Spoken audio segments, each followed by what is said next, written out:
We will go in the order of the program.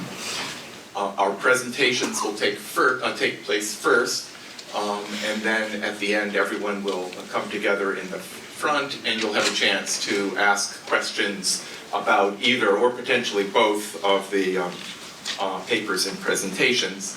Our speakers' full bios are found in the programs that all of you have, and I know we're all eager to get to hear from the speakers. So we're just going to jump in right now. The first presentation regards a joint paper between Dr. Rathin Roy, who we saw before and will be doing the presentation, and Dr. Rita Pandey, who unfortunately at the last minute has been unable to join us from Delhi due to the, I think we could say, a dengue fever illness. So she has indeed an excellent reason for not being here, but she sends her regrets and hopes she can join us at a future time.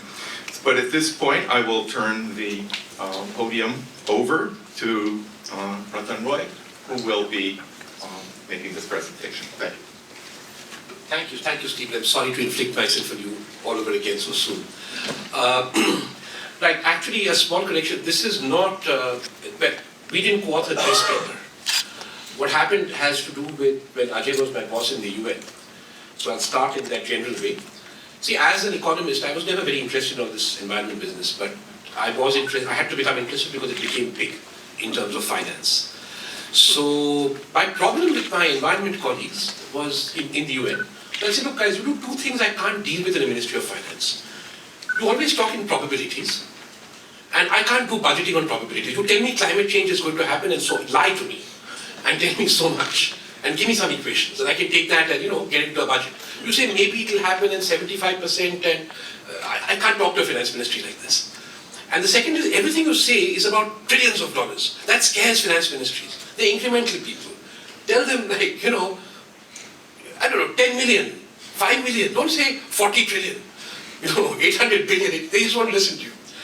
So then I had a good colleague in headquarters in New York then, and we came up with this interesting idea, which I was able to execute in Bangkok with 5 countries, which was very simply finance ministry driven, which is you take the budget of a government and you do a scan from the point of view in those days of climate change. And you say, from the existing programs of the government, what percentage are climate relevant? Okay? So we started doing this. The first country we did was Nepal. And we came up with 76%. So the team said that, I checked it, it seemed okay, maybe 70. I said, that's pretty good, but Nepal, they have mountains and all that. So then the next country we did was Indonesia, 70% relevant. I said, oh, they have these seas and things. Then we did Bangladesh, 78% relevant. They got excited. We changed the budget code to reflect climate relevance. And I said, oh, they have rivers again, sort of mangroves. Then it struck me, man, like every country has these things. So there's no country, really where I can say that, because you have sort of NR, natural resource reasons, the budget is reflecting that. So that became interesting. The one country even after coming back, I spectacularly failed to persuade ministries of finance to do this was India. So then I used my former positioning in UNDP and my belonging to the state of Maharashtra to get the state of Maharashtra to agree to do this. But you have to listen to civil servants and they all have fads, they're very powerful in India. So the then secretary, for some reason he had read a book once on biodiversity. So he said, you can do this, but you'll only do it for biodiversity. You can't do it for climate. So I said, fine, foot in the door. Let's go for biofin.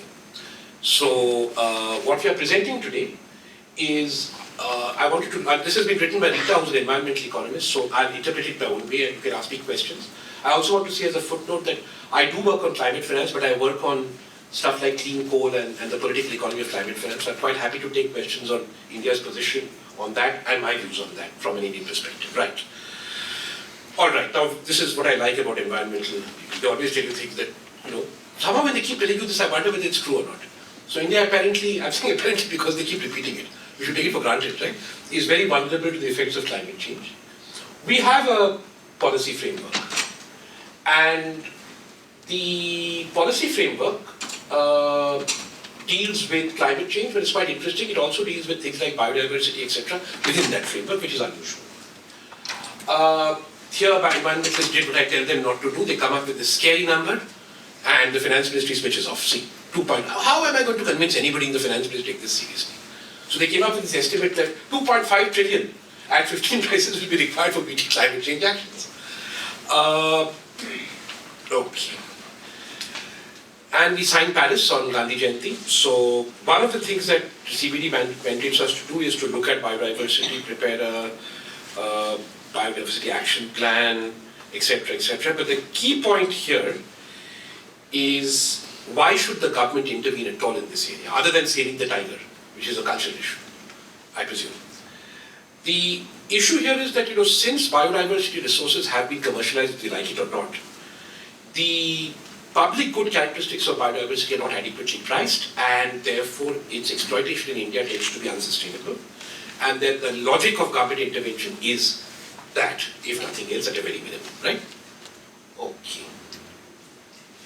Now, this is India, so we have lots of furniture we have created. We have Diversity Act, Diversity Authority, targets, and every state government has created these bureaucracies. What we do not have, oddly enough, not oddly, this is what we do anyway, it's how we do things, is a biodiversity action plan, finance plan. So we have bureaucracies, we have paper, we have no finance plan. And obviously this is key. Now we waste a lot of time talking about how we can do biodiversity through schemes, but ultimately what we need to do is get a joined up idea of how biodiversity management can be financed, principally through the budget as an instrument, recognizing that things like CSR, civil society will be add-ons to that at best. They cannot be the main drivers of biodiversity finance. Okay. I'm not going to these because I probably don't understand half of them, but I'll just point to you the sensible ones. Numbers 3, 4, 5, 8, 9, 10, 11 are sensible because they're cross-sectoral. They're not save the tiger. They're like cross-sectoral. They affect farmers, they affect, so in that sense, this is a good document. It reaches out to overall development and context biodiversity within that overall development context. So I'm happy that these targets were made this way.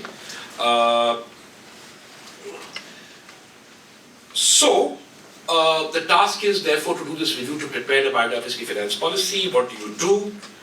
You need to understand two things. First, how much more you need, for which you need to understand whether you can find the money in the existing budget, and then you need to understand after that whether there are things that I call you take two scales. So there are two ways of looking at a financing problem as a development finance person, right? There are things you need to scale, and that must be in incremental resources. And there are things you need to do differently, efficiently, which may require finance switching. And there are things that may actually reduce expenditure, such as perverse subsidies. So the first thing you do in a finance plan is you order these things. Okay, so perverse subsidies first, efficiency and realignment second, and then you take that subset of things that need to be scaled up. So biodiversity in that sense is no different from agriculture or anyone else. In agriculture too, if I'm giving perverse subsidies for chartered accountants, I can get rid of them if I'm interested in, broad-based higher education. So I get rid of those. I then look at how I can improve efficiency. I then say, okay, I need to scale up in 1, 2, 3, 4, 5 areas, teacher training, curriculum development, and there I provide incremental finance. The same thing is done here. All right. Now comes the expenditure. So the first thing we do here is identify what we call a finance actor. A finance actor here is not the finance department. A finance actor here is a government agency. It could be anything. It could be the milk supply authority. It could be the fisheries development organization. It could be the slum development organization. It could be the a regional airport authority. So you do a comprehensive mapping of each and every finance actor, that is, who is spending public money, right? And you then move to step 2, where you define what constitutes, and this is the fun bit, intellectually the fun bit, what is and what is not biodiversity relevant expenditure. I have not done this. This is where Rita's thing comes. But in climate, for example, it was great fun in India. If you take the employment guarantee scheme, then 34% of the activities under that scheme are for watershed rejuvenation. So I immediately say 0.34 climate relevant by definition, right? And if you move that way systematically across different things that government does, you come up with a number. For climate, it's much bigger. All right. And I'll skip this, boring. Yeah. Okay, this is environment stuff. Here. So here are examples. All right. So basically, if you look at what you want to do here, then take something like water resources. Take the last bullet in the second column.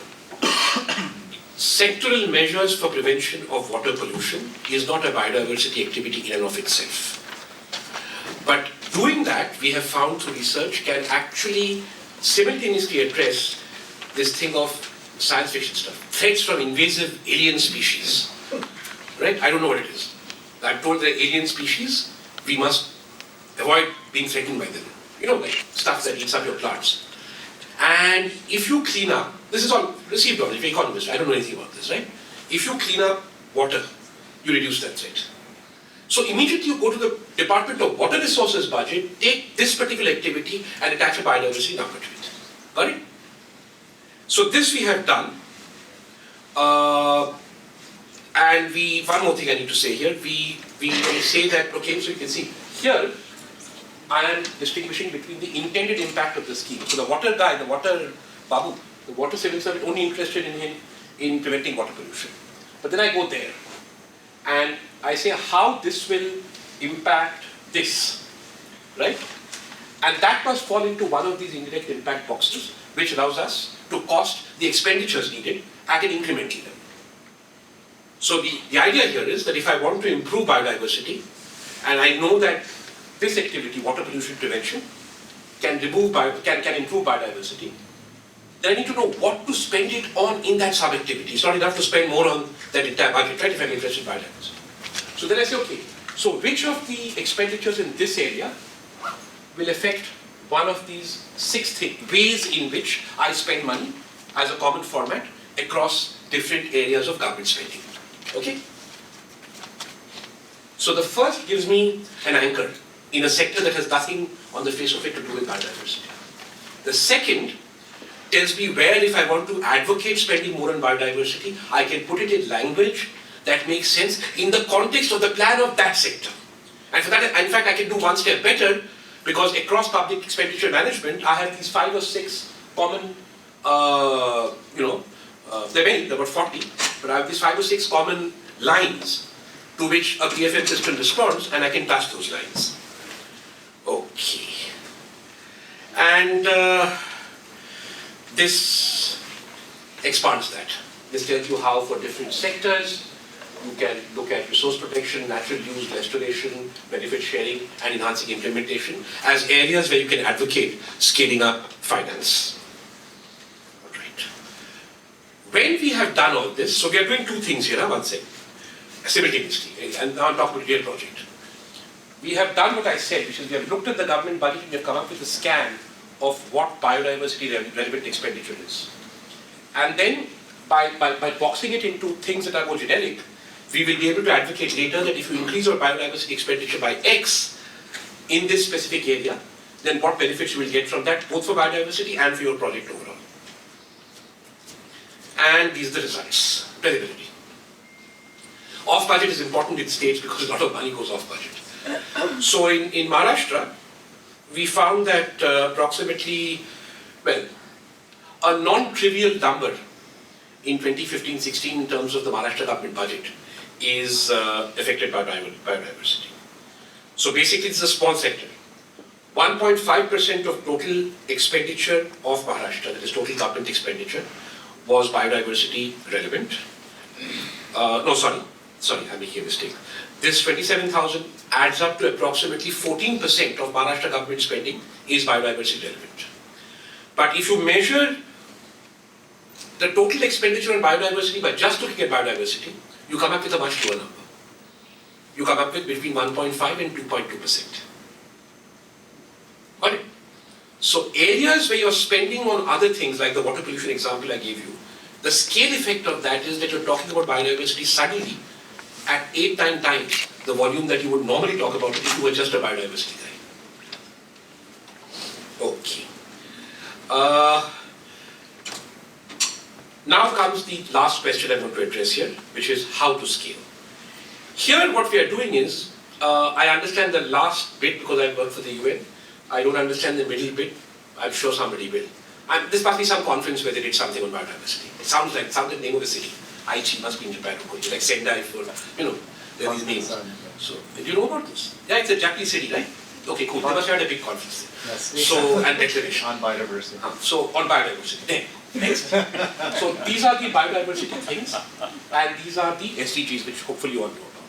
So, what we're doing now in Maharashtra is the next step. We're saying, okay, of the areas where we have identified how to scale up, so the sector guys obviously just wave this flag.